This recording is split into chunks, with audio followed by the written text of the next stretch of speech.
राजीव भवन में कांग्रेस ने की press conference.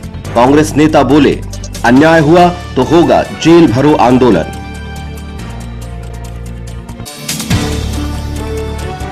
Jabalpur commissioner Mahesh Chandra Chaudhary ने जिला अस्पताल में कोविड नियंत्रण कक्ष का किया निरीक्षण। मरीजों से जाने हालचाल। मुख्यमंत्री आजीविका मिशन द्वारा स्व सहायता समूहों का सशक्तिकरण, बांटे गए ऋण।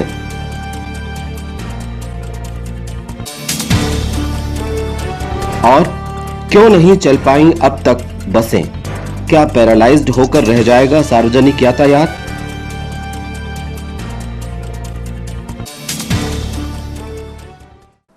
नमस्कार, सिटी हलचल में आपका स्वागत है। अब तक की तमाम खबरों के साथ मैं हूं जय चंद्रवंशी और आइए अब शुरुआत करते हैं आज की बड़ी खबर से।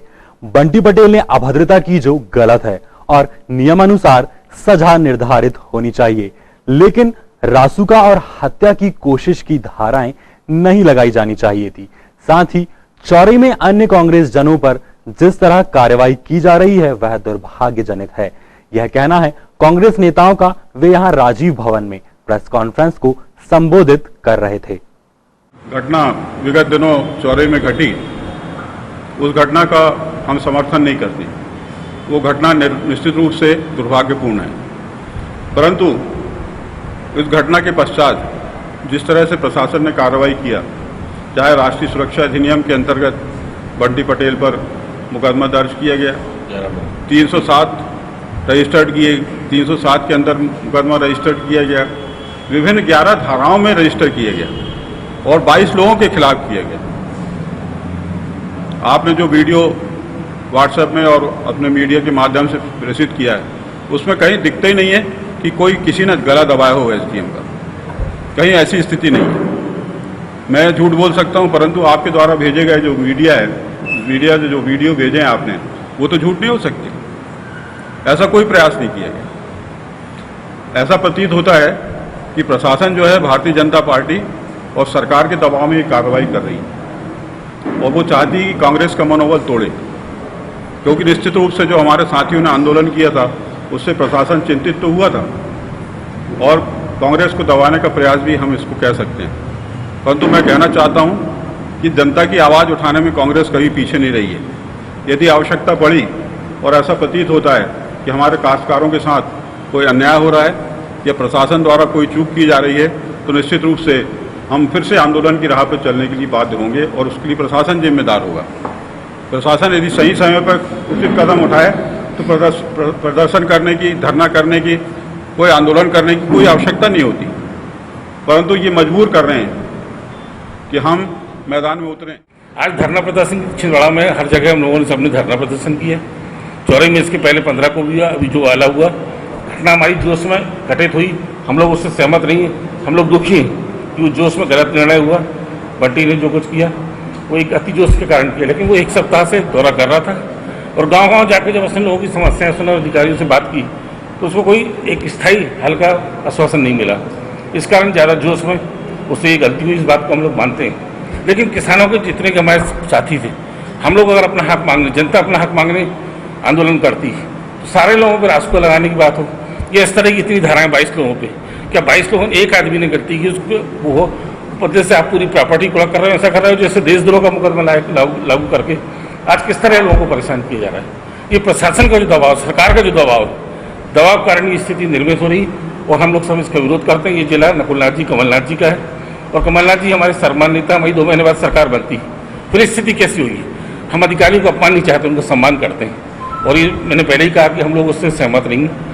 वो सही नहीं है, लेकिन गलती तो हुई और गलती की जो गलती है तो उसका अरेस्टिंग हुई, उस पर कार्रवाई हो रही, लेकिन रासुका की जरूरत नहीं है। और बाकी जो साथियों पे गलत धाराएं लगा के प्रॉपर्टी सील की जा रही, कुड़क की जा रही, निरस्त की जा रहे हैं लाइसेंस, अनुमति जो है, इस तरह की बदले की भावना जो कार्रवाई हो रही उसकी अब सब निंदा करते हैं। और भविष्य में आंदोलन की जरूरत पड़ी तो तिवारी जी ने जैसा कहा, हम सारे लोग मिलकर पूरे जिले में जैसा भी आंदोलन करके दबाव बनाना पड़ेगा, सरकार के ऊपर हम बनाएंगे। प्रतिनिधिमंडल कलेक्टर साहब से चर्चा करेगा और हम ये चाहते हैं उसमें कार्रवाई हो, बिल्कुल होना चाहिए। अगर गलत हो रहा है तो जांच होकर कार्रवाई होनी चाहिए, लेकिन जो विधि सम्मत कार्रवाई है वो।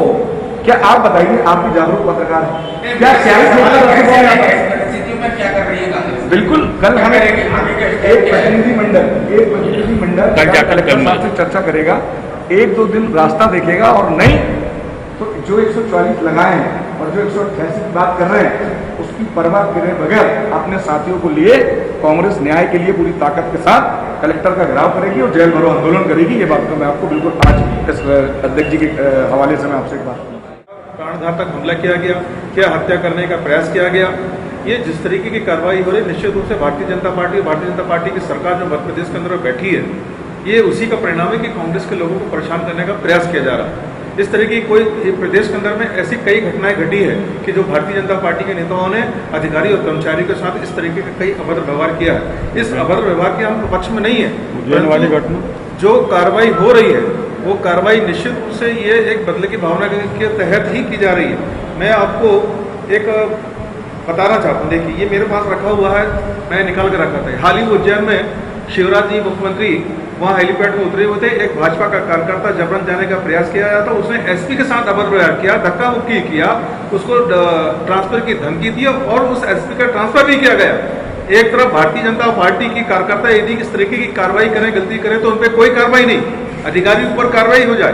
हमारा कांग्रेस का साथी यदि जनहित की बात करे, आंदोलन करे, तो उस तरीके की रासुका और 22 लोगों पे कार्रवाई, 307 और अन्य धाराएं, ये इसमें स्पष्ट होता है कि ये राजनीति दबाव के अंदर में इस तरीके की कार्रवाई की जा रही है और ये हम लोग बर्दाश्त नहीं करेंगे। ये गलतफहमी में सत्ता प्रशासन में बैठ के ये चाहते हैं कि हमारा गला दबा के हम लोगों को प्रजातंत्र की हत्या कर दी जाए, ये कहते ही बर्दाश्त नहीं होगा। यदि समय रहते हुए इन धाराओं को नहीं काटा गया और जो हमारे बंटी के अलावा 21 लोगों के ऊपर जो धाराएं लगाई है समय रहते नहीं काटी गई, तो पूरा कांग्रेस परिवार छिंदवाड़ा जिले में जेल भरे आंदोलन करेगा, जिसकी जवाबदारी शासन प्रशासन की होगी।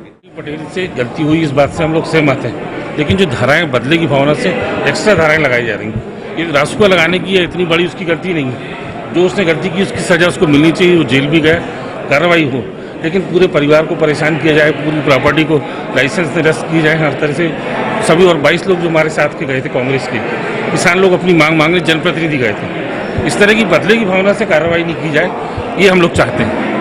और इसके लिए हम लोगों ने कल कलेक्टर से मिलने की, तिवारी जी और सारे विधायक जी और हम सब लोगों ने कल समय मांगा था, वो थे नहीं।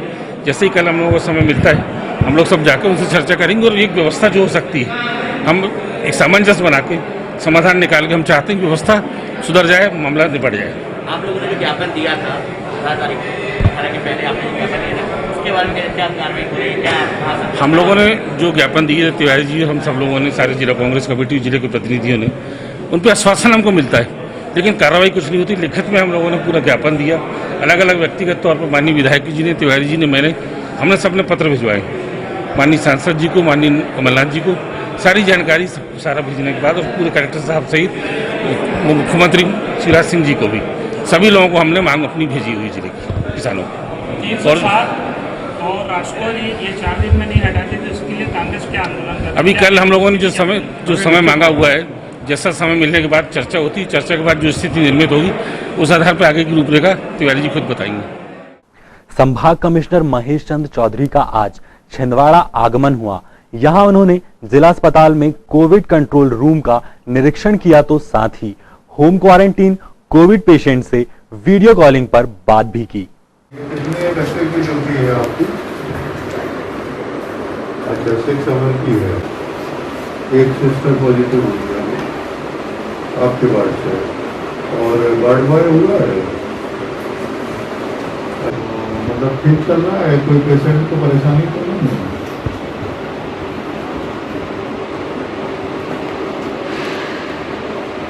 अच्छा, और पानी और लंच वगैरह खाना ये सब कैसा है?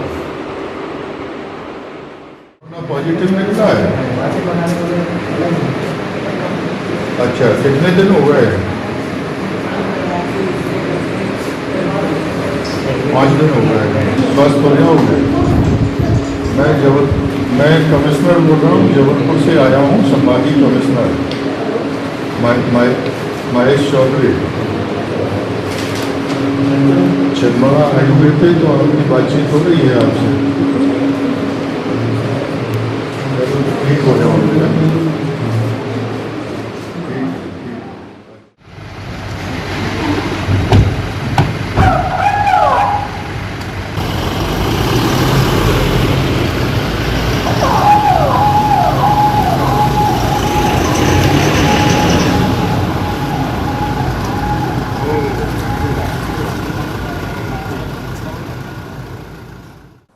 टोटल लॉकडाउन के फर्स्ट स्टेज से सार्वजनिक यातायात का मुख्य साधन बसें पूरी तरह बंद है। कोरोना काल की शुरुआत में मजदूरों, कामगारों को उनके घरों तक पहुंचाने के बाद से बसों के पहिए जाम हैं। अब तो सरकार की अनुमति भी मिल चुकी है, साथ ही 6 महीनों का टैक्स माफ कर दिया गया है। बड़ी मांगों को लेकर भी सरकार ने आश्वासन दे दिया है, लेकिन बसों का चलना क्यों बंद है? बस और ट्रेवल संचालकों से हमने कारण जाना। भाईजान, क्या चल रहा है अभी?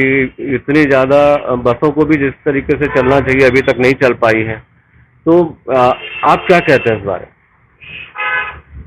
पिछले 1 महीने से हम लोग हमारी बसें चल जाए इस प्रयास में लगे हैं। रोज सुबह से शाम तक अपनी गाड़ियां स्टैंड पे लगाते हैं, लेकिन सवारियों का आना जाना बिल्कुल नहीं है। ये स्थिति है कि सुबह से शाम तक गाड़ी खड़ी रहती है और वापस ले जाके अपने घर पर खड़ी करते हैं। कहीं से भी ऐसा संभव नहीं लग पा रहा कि अभी बसों का संचालन शुरू हो सकेगा। आज ये स्थिति है कि अब बस ऑपरेटरों ने भी बस स्टैंड आना छोड़ दिया। आप देख रहे हैं इस समय हम लोग ये यूनियन के ऑफिस में अकेला बैठा है, क्योंकि अब ऑपरेटरों ने भी बस स्टैंड आना बंद कर दिया। यानी गाड़ियां खड़ी हैं अभी भी। हमारे सामने भी जबलपुर के लिए एक बस कुछ देर तक चालू खड़ी रही, मगर पता चला 2 सवारी सिवनी की थी और 1 जबलपुर की। यानी आमदनी 98, खर्चा रुपया। सरकार ने 5.5 महीने का टैक्स माफ करने का आश्वासन दिया है और किराए में बढ़ोतरी का भी आश्वासन दिया है, लेकिन प्रैक्टिकल में आप बस स्टैंड का मुआयना करके देखिए, सुबह से शाम तक 20 लोग भी सफर करने के लिए नहीं आते। इस स्थिति में कोई भी गाड़ी चलना संभव नहीं है। इंदौर की कोई गाड़ी चल रही है? इंदौर कुछ गाड़ियाँ चल रही है, उनकी ऑनलाइन बुकिंग हो रही है, तो वो 3-4 गाड़ियाँ इंदौर भर चल पा रही है। तो उसमें इंदौर का किराया क्या चल रहा होगा? इंदौर 600-700 रुपये किराया ले रहे हैं। उसकी भी वजह यह है कि छिंदवाड़ा से जाने के टाइम गाड़ी अच्छी हो जा रही है, इंदौर से वापसी में वो गाड़ियाँ खाली आ रही हैं। तो बस ऑपरेटरों के लिए डीजल का खर्चा निकालना, स्टाफ का खर्चा निकालना मुश्किल हो गया। ऐसी स्थिति में बस चलाना कैसे संभव हो पाएगा? आपको क्या लगता है, क्या प्रयास किए जाने चाहिए? इवन की जैसा भी मैंने आपको बताया कि अब बस ऑपरेटरों के अंदर हताशा आ गई। अब पैसेंजर्स तो अलग बात है, अब जो ऑपरेटर रोज आके बैठते थे, अपनी गाड़ियों को देखरेख करते थे, पिछले 1 हफ्ते से बस ऑपरेटरों ने भी अब बस स्टैंड आना बंद कर दिया। सोचिए, ऐसे में बस संचालक, ड्राइवर, कंडक्टर को तो जीने लायक पैसा भी नहीं दे पाएंगे। अपनी खुद की तो बात ही दूर है। पूरी तरह पैरालाइज्ड हो चुके सार्वजनिक यातायात सेक्टर को भी उम्मीद है तो केवल सरकार से। इसमें कुछ तो रास्ता होगा, कुछ तो उपाय होगा। देखिए, पिछले 20 साल का जो बस ऑपरेशन का अनुभव के आधार पे मैं अभी तक जो स्थिति समझ पाया हूँ, इसमें शासन को बस ऑपरेटरों को लीड से हटके मदद करनी चाहिए। इनको कुछ ना कुछ ऐसे अनुदान की व्यवस्थाएं करनी चाहिए ताकि अभी घाटा सहन करते हुए भी संचालन को चालू रखें, ताकि संचालन की एक व्यवस्था बने। इनको टोल टैक्स में अभी राहत दी जानी चाहिए। साल भर जब तक हमारी गाड़ियों का संचालन होता रहा, हम सारे tax, spare tax, road tax, toll tax, सब कुछ हम वहन करते रहे। अब चूंकि स्थिति अब ऑपरेटर्स की खराब है, तो शासन को लीड से हटके इनके लिए कुछ अनुदान की घोषणाएं करनी चाहिए। इनको टोल टैक्स में राहत देनी चाहिए। डीजल पेट्रोल के में कम से कम बस ऑपरेटरों को कुछ सब्सिडी जरूर देनी चाहिए, ताकि इनका काम ट्रैक पे आ जाए। जब बसों का संचालन सुचारू हो जाएगा, फिर सब देखेंगे बाद में क्या करना है। लेकिन अभी बिना अनुदान के संभव नहीं लग रहा कि ये काम उठ पाएगा। मुख्यमंत्री आजीविका मिशन के अंतर्गत स्व सहायता समूह को सशक्त करने के उद्देश्य से सरकार द्वारा ऋण प्रदान किए जा रहे हैं। कलेक्ट्रेट में आज स्व सहायता समूह को ऋण प्रदान किए गए। और मुझे लगा कि अकेली एक बैंक शायद सब कुछ ना कर पाए, लेकिन अगर 10 बैंक इकट्ठी हो जाए और रुपया भी इकट्ठा करे, तो बूंद बूंद से घर भर जाए और नया काम प्रारंभ हो जाए। हम बैंक अकेला इतना नहीं कर सकते, लेकिन बात मिलकर कर सकते हैं। मुझे और एक छोटी सी कहानी याद आ रही है। संगठन में शक्ति होती है, आपने भी पढ़ी होगी। तो अकेली लकड़ी तो तोड़ दी, लेकिन गट्ठा में जो लकड़ी जब तार आ गई तो वो लकड़ी नहीं तोड़ पाए, गट्ठा नहीं तोड़ पाए। हम अकेले रहते चाहे बहुत बड़ा काम न कर पाए, खुद अपने काम में खड़े हो जाए, खुद इतना सशक्त अपने आप को कर दे कि वो दूसरों को सहारा देने वाली बन जाए। अब गुंडा के उन्नति स्वसहायता समूह की अध्यक्ष श्रीमती राजेलबाई एवं सदस्य श्रीमती साहू, जिन्हें 1 लाख का ऋण स्वीकृत किया गया। मैं आमंत्रित करना चाहता हूँ श्री विजय से ठाकुर जी को सर। इन्होंने सर कुल 81 लाख के सर डिस्बर्समेंट में 3 करोड़ में से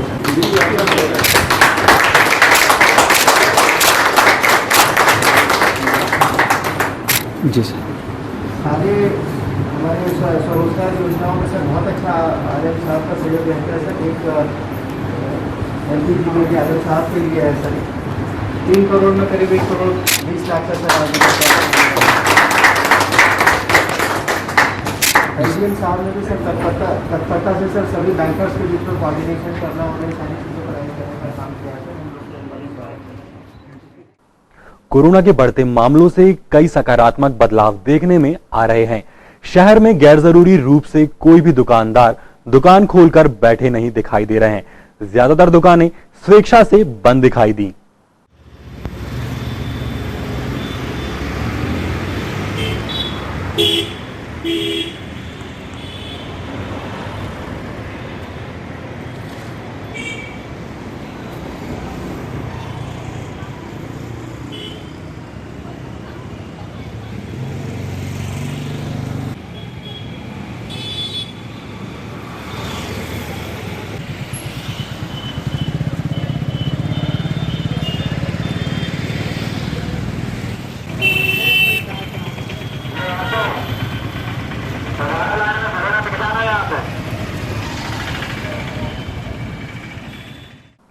एम्बुलेंस चालकों ने एक नई समस्या का जिक्र किया है।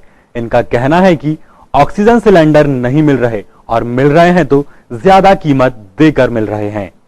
अरे ऑक्सीजन सिलेंडर बहुत लेट मिल रहे हैं और पहले के सस्ती में मिलती थी, अब महंगी हो गई। पहले 200-250 रुपये में बढ़ जाते थे, अब 350-300 ऐसे ले रहे और एक दिन के आड़ में मिल जाते तो पहले, अब हफ्ते भर लगा दे रहे।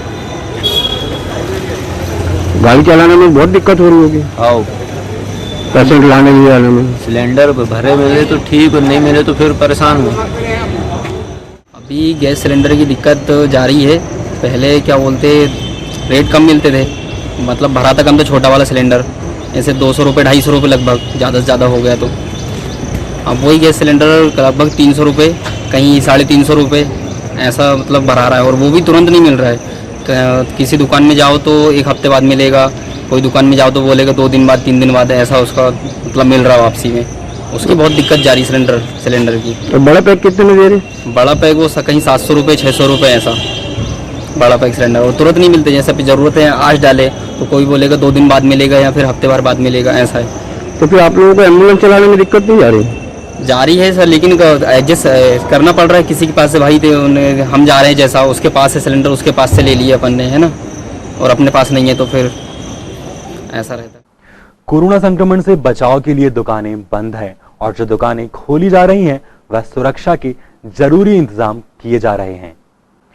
पान ठेलों, चाय ठेलों, फोटोकॉपी सेंटर, सभी जगहों पर लोग सुरक्षा के इंतजामों की व्यवस्था बनाए हुए हैं।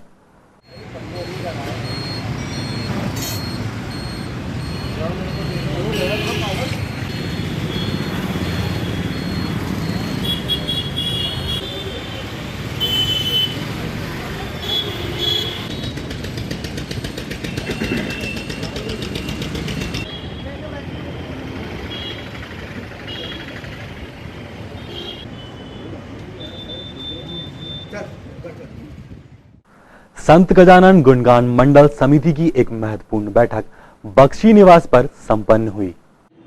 कि हम जो आपको बोलेंगे तो करके तो फिर हमने उनको ये भी बोला कि भाई जो लोग हैं दानदाता उनका कहना ये है कि हम अकाउंट में पैसा डालें। तो मैंने कहा हमको सब ब्लैक एंड व्हाइट में क्लियर रखने, क्या दिक्कत है, अपने को तो जो है वो बता के उनके अकाउंट में डालवा देना। तो अपन उनसे बात भी कर लेते हैं। महाराज की मूर्ति संस्थान एक जो दे रहा है वो तो अलग ही, अपने कोई दिक्कत ही नहीं। और एक मूर्ति जो है अपनी वो ऑलरेडी बनी बनाई है, उसको सिर्फ स्थापना करना है, क्योंकि पहले भी थी मंदिर की। तो विठल रुक्मिणी जी की जो मूर्ति है वो पड़ गई 71,000 कॉस्ट में। तो उसमें पहले ये बोला गया था कि भाई केशव पांडे जी पैसे देंगे, उन्होंने नहीं दिए। तो हमारी मोसी तैयार हुई, 51 दी।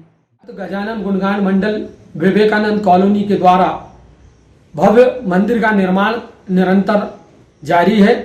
इसी श्रृंखला में अब वो समय आ गया है जिसका भक्तगणों को बहुत दिनों से प्रतीक्षा, जिसकी भी भक्तगण कर रहे थे। मूर्तियों की स्थापना होने जा रही है।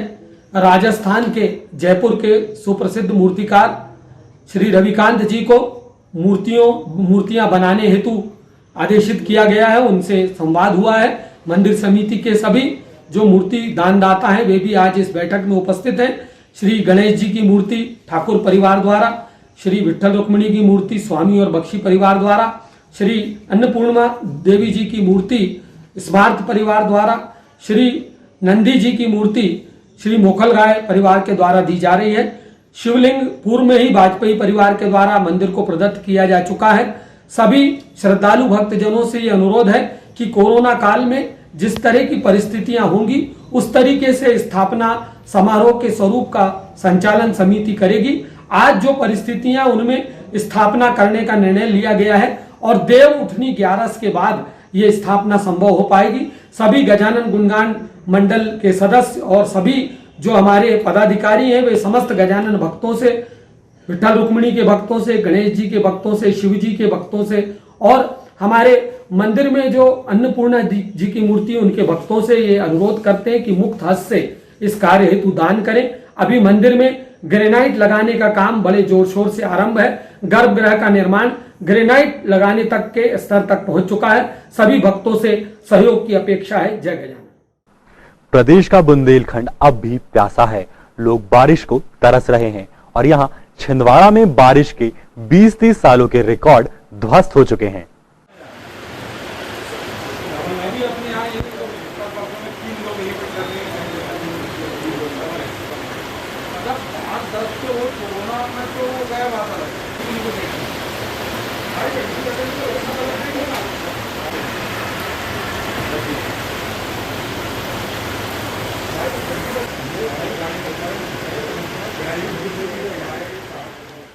ये तो थी अब तक की तमाम खबरें और आइए अब एक नजर डालते हैं सुर्खियों पर।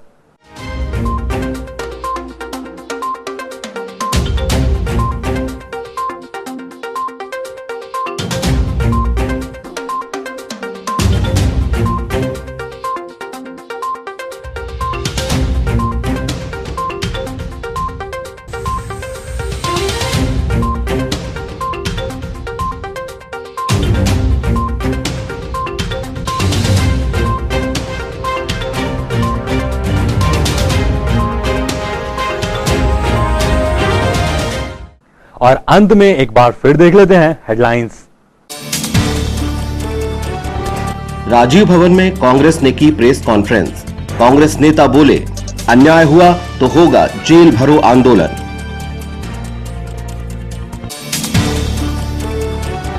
जबलपुर कमिश्नर महेश चंद्र चौधरी ने जिला अस्पताल में कोविड नियंत्रण कक्ष का किया निरीक्षण। मरीजों से जाने हालचाल। मुख्यमंत्री आजीविका मिशन द्वारा स्व सहायता समूहों का सशक्तिकरण, बांटे गए ऋण।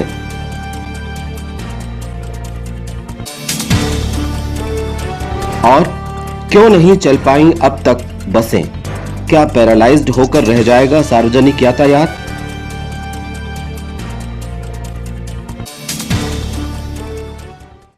आज के इस न्यूज बुलेटिन में फिलहाल इतना ही। कुछ और नई खास खबरों के साथ आपसे फिर होगी मुलाकात। तब तक के लिए हमें और हमारी टीम को दीजिए इजाजत। नमस्कार।